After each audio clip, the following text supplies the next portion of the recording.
Y'all ready for this? Are you sure you're ready? Did you see that? You didn't see it, did you? Y'all see that right there? Did anything just catch your eye just then? Oh.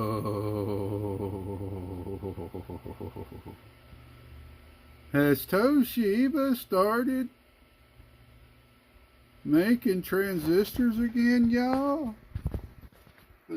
Started making them look like stop signs, maybe? No, they haven't. Of course they haven't. Anybody out there that's very familiar with transistors know what type of transistors these are, because there's no other transistors made like them. You guessed it right. These are fake Toshibas made out of Mishi Bishy transistors. Now, what transistor is it that's under there? I've definitely got my guess, but I'm going to keep it to myself for some particular reasons. So, somebody has installed fake Toshibas in here. Does it work? Well, it does work a little bit. Are we leaving them in here? Of course not. I actually already removed these because we'll be replacing them with 5 watts.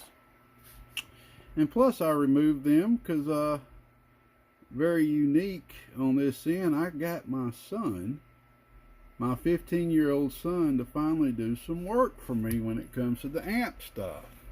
Now, wouldn't it be a perfect world if my kids would help me with my amplifiers, with my business, with my hobby? Well, of course they got cooler stuff to do, but since he needed a little money, I got him to clean the amp for me. And look, he did a pretty good job. I had to stop him a couple times and tell him, no, you're not done yet. And you know, he didn't do the type of cleaning job I would do. See some flux still back there. See some flux on the back of the transformer. In the back of that transformer, you got some flux down in there still. He didn't do the type of job I would do, but for his first time, he did a good job. So I'm gonna get in here and just touch up some of the stuff he missed.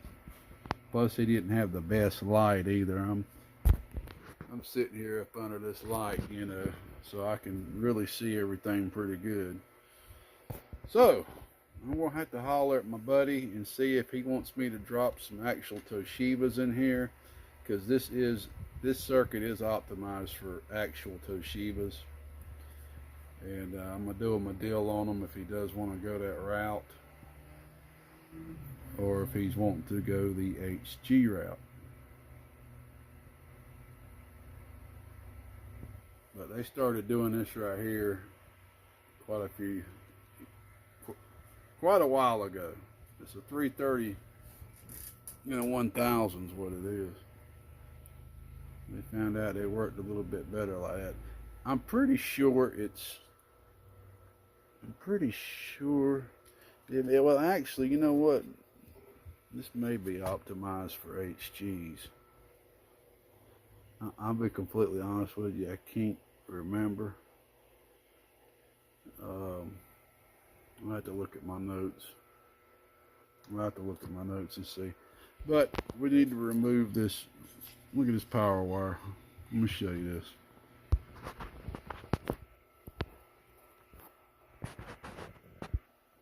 Look at that.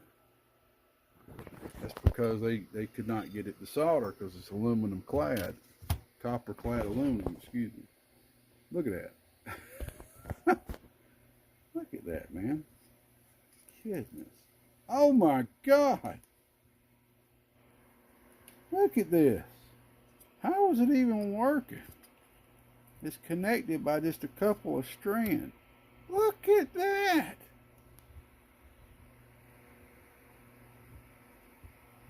Always remember, y'all, say no to drugs and say no to copper clad aluminum wire when you need to solder it. Now, it's fine to use copper clad aluminum wire if you're using compression fittings. And if you are using copper clad aluminum wire, you want to use a little bit thicker wire than you normally would use because of of what it's built of. Because it just doesn't take solder well at all. The only thing this is sticking to at all is the little bit of copper that's in it, which isn't much. Now, will this ground break off the same way? I think it will. Oh my, oh man. At least I don't have to touch my iron to it. I'm kind of glad that did happen. We're going to get in there and suck all that up. Oh my goodness. Oh my goodness. Oh my goodness. Alright, that's enough of me acting crazy, y'all. I'm in a crazy mood. Let's get to work. I thought I was done. That lived in this house. But and there was a mom and a dad and the meter's not working. Kids, and I guess they were pretty young. So we're probably gonna have to install a new meter. I guess one evening, you know, after the kids had gone to bed, and the parents were just sitting down watching TV. All right, and, let's get a new meter out. These three kids. All right, we got lucky. We just had a cold solder joint. No, got lucky, my friend. So that's where people that aren't completely truthful take money from people.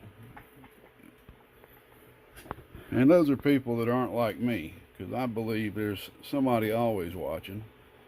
Even if it's the big guy that sits on the circle in the universe. You do somebody wrong, you steal from them, you take from them, you cheat them, get away with it, hey, fine with you. But the circle of karma is always going to come back and get you. So if you feel risky enough to do something like that and say, oh, well, I'll just deal with my karma later, then you know, you're free to do it. But with me, I'd rather not have to deal with any negative karma later. I've already had to deal with enough of it, mistakes I've made as a young man. Anyway, so we are done with this bad boy. This bad boy is completely clean from the front to the back. The only thing I ain't cleaned is that last little joint I put on there on the meter. So one thing you'll notice I do with a lot of the older videos of me working on 350s and stuff, I don't like the wire they have that goes over the circuit like this. I'm just not a big fan of it. To me, it looks a little tacky. When you're working on it in here, you know, you got to get around it. I always like very neatly running the wire under the board this way to there, as you see there. Okay. Now, as you see, you got yourself a new sideband switch.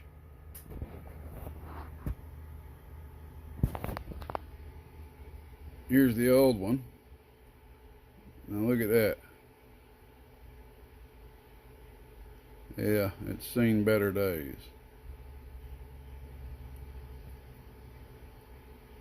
And luckily, in the past, I bought enough of these exact size switches that we need. These are single pole single throws, and this is double pole single throws. So you got your new switch in there, so your SSB delay is working now. We got the full power wire upgrade, thick, good 8-gauge new concept wires, good and long, so you can do what you need to do with them. Got the stiff 16-gauge wire here, 4 wraps, enough inductance to attenuate that RF coming back down the RF line there.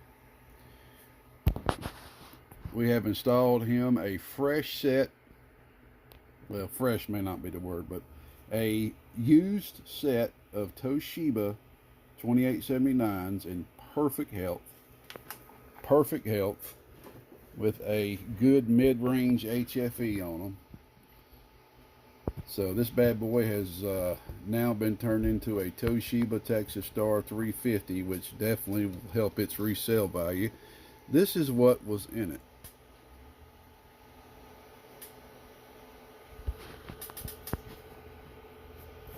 I'm gonna get some pictures of this and probably use this for the thumbnail, preferably without all the gook in the background. But any of y'all well-rounded, knowledgeable people out there, do any of y'all know what manufacturer of transistors these actually are?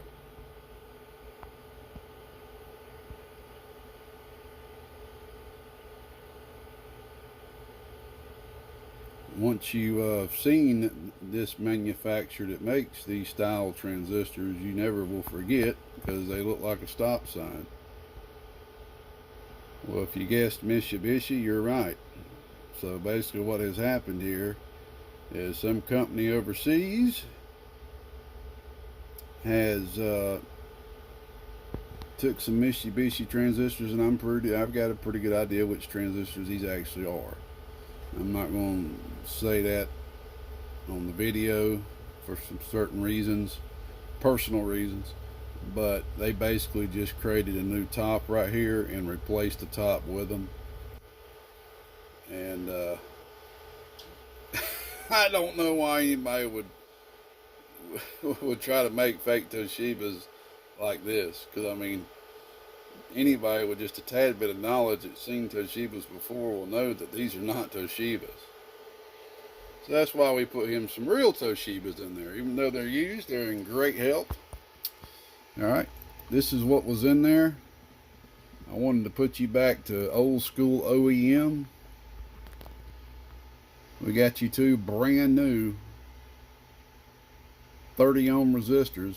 And these aren't just 30 ohms bought somewhere. These literally came from Texas Star. I'm very, very blessed and fortunate to have a little bit of Texas Star OEM parts left. I've had a lot of people kind of beg me, and I've sold quite a bit of it here recently, but I need to be really holding on to much of it as I can. So we put your new feedback circuits in there. We redid the bias for you because the bias was a little high. This box was built for Toshiba, so I didn't have to do any kind of tuning. The tuning is ready to rock and roll. I'm going to show you that here in a minute.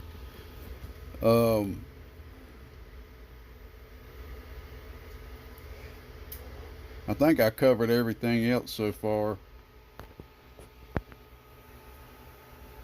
You know what? I did forget something. Alrighty. I ran out of my small little labels. It's time to get some more. I was able to fit that down there. It's a little big. It's a little big, but I think it'll do. Alright.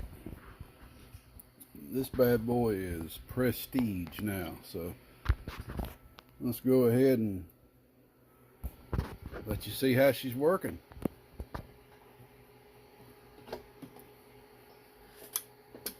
Alright, so got it on high. Everything's all the way up there. Here's your input reflect. Dude. That's a 5-watt slug. And while I'm at it, give me a second. I can't do this with one hand. Remove slugs usually.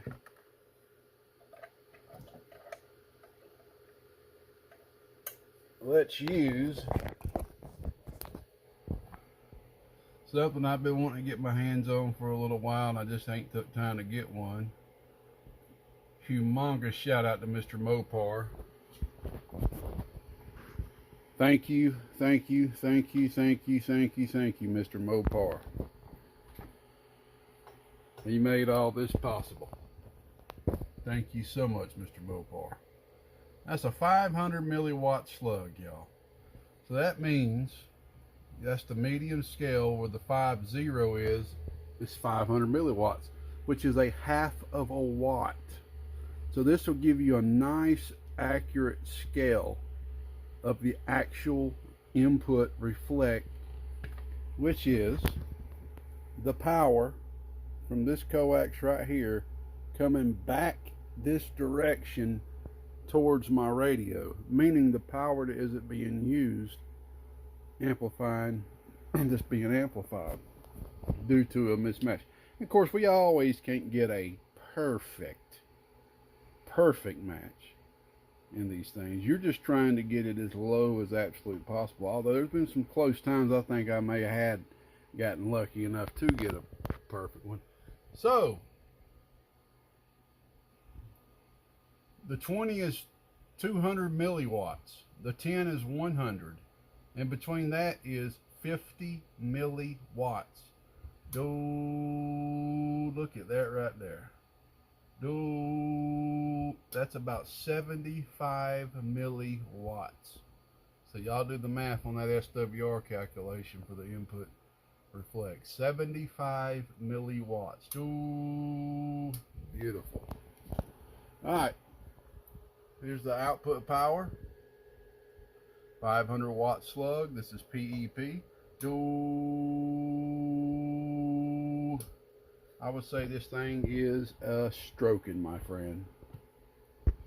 Honestly, I would be happy with 350 watts right there. I would be perfectly happy with 350 watts with that amount of drive. So with it doing 400 already, this thing is a banger. This thing is working very nice. I need to get me another 500 watt slug, or get me a well, you know what? I could put my 250 in here when I'm reading RMS, but just so you don't have to change slugs all the time, here's your RMS. A little bit over, about 120 RMS.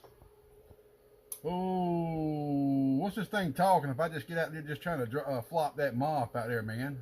Just letting the goddamn mop flop. Old gatekeeper out here. Sitting out here on the low side on this Texas Star 350.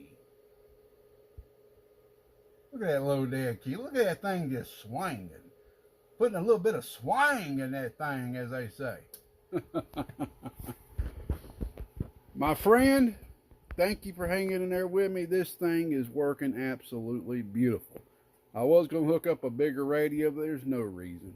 If I hook up a bigger radio, you're going to see that thing go to 500 watts. There's no reason, man. Run it just like this. I'm driving about 18 watts. It's been a while actually since I have hooked up. Let's just do it now. I can take that slug out with one hand. I got a 25 watt slug here that y'all may have even never even seen me hook up before. I use it for radios only. Let's see how much this radio is doing, y'all. It's been a while since I've actually even looked at it. Alright, I'm going to turn the amp off. Top scale. So it ain't doing as much as I thought it was. I thought maybe it was doing about 20 watts PEP, but no sir. It's doing about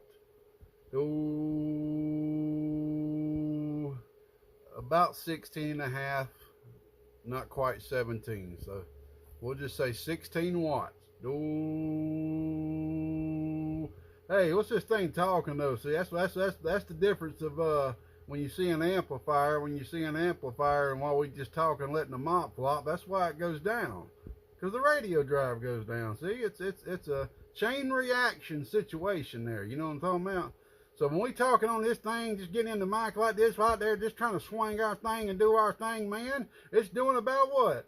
Doing about 12 to 13 watts out there on that cat driving in. 14 watts on the peaks. So, as you can see, the dead key is very low.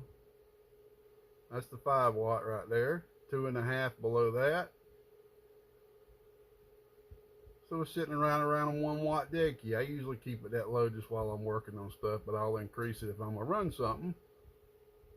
So now you see, everybody, I hadn't done it in a while. Oh yeah, about 16 watts PEP.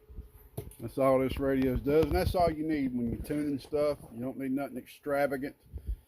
You need a radio with your limiter on, limiter still in, and this amplifier is working grade A. Grade A. Man, I might just have to take this thing and run to Mexico, man. Keep it for myself. Just pack up everything and go into hiding. I know that joke's getting old, y'all. All right, appreciate you, bud. This fine gentleman has sent quite a few other amplifiers as well. So on to the next one. The very next one isn't going to be one of his. I got to get that one out of the way, and then another one out of the way, and then we'll be jumping on one more of his, which is going to be a 667 Texas Star, I believe. So, man, this thing is nice. Good and cool. I know I ain't been running it hard at all, but this thing is equipped with real Toshibas, real ones. Real ones.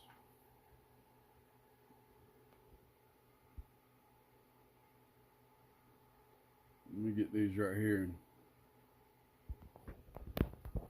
Real Toshibas, not fake ones. I'm going to take a picture of these and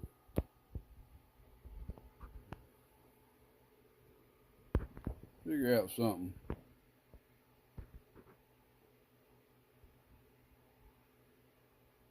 Figure out something for a nice little thumbnail. Let me get on out of here, y'all. 73, Gatekeeper out here in Georgia. God bless everybody. Everybody be safe. Have fun out there. Have a great weekend. Well, I don't know when you'll see this video, but it's the weekend for me. I'm good and going, y'all. Bye-bye.